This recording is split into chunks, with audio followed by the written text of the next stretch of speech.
All right, this is chapter number 6. The Lords of the World, Rome. The Lords of the World, they called themselves, the people who strolled the streets there. While he was in Rome, two things happened that would forever change the life of Prince Orestes of Parthia. First, he received a letter from his father delivered by private courier. Second, he was invited to the games by the emperor. Our good friend and your teacher Belteshazzar is dying, the letter began, and desires your presence. I have written to Tiberius requesting his assistance in preparation for your long voyage home. Belteshazzar told me to tell you that he has something important to speak with you about, and an item he wishes to bequeath to you.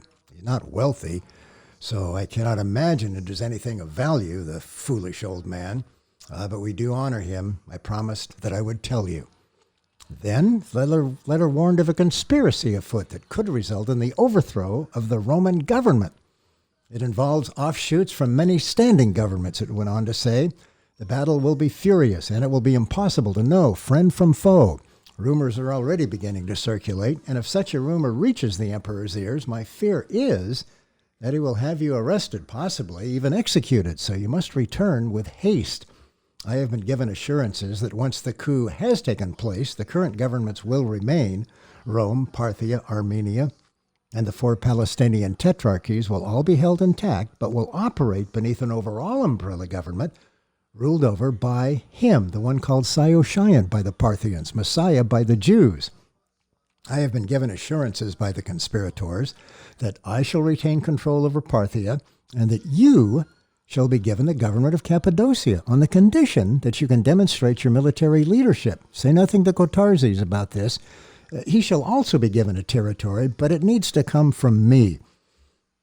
In Rome, you have learned much. You have been afforded the opportunity of learning much to prepare you for this task. You have learned the languages of all of the governments, a necessity, and have gained an understanding of their cultures and their religions, also a necessity.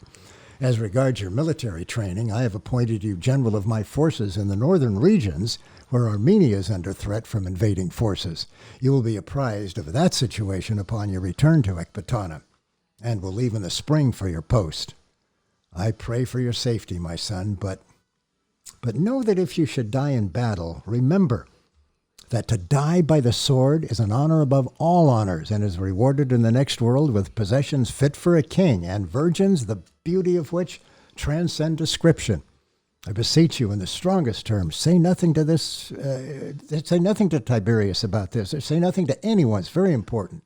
Be well, my son. When you have read this, give these tablets back to the courier, who has instructions to destroy them forthwith. Your loving and devoted father, King Artabanus III, of the ruling Arsacid dynasty, so ordained by the Magi, and by their seal made so. Orestes handed the tablets back to the courier, then asked him to return the next day at the same place and time, whereupon he would have a reply for his father. But there would be no reply, because Orestes would not return. His father's deepest fears would be made manifest, because the following morning that invitation would come from Tiberius to sit in the emperor's box at the games. Such an invitation is a tremendous honor. Orestes could not refuse. To do so would be tantamount to treason, though he detested the spectacle of men and women fighting to the death for any reason, let alone it be for no reason. Further to incite his disgust was the pre-gladiatorial beast hunt, promoted as the spectacle of a hunter armed with nothing more than a knife fighting a hungry lion. Which one will win? And an angry bull elephant, pitted against a bear brought to frenzy by salt-tipped arrows slung at non-vital parts, plus a surprise the likes of which has never been seen by Roman eyes, as the advertisement read, posted at eye level throughout the city, ending with starvation-ravaged Hyrcanian wolves, the most ferocious of all beasts, pitted against the winner of the contest between the bull elephant and the bear.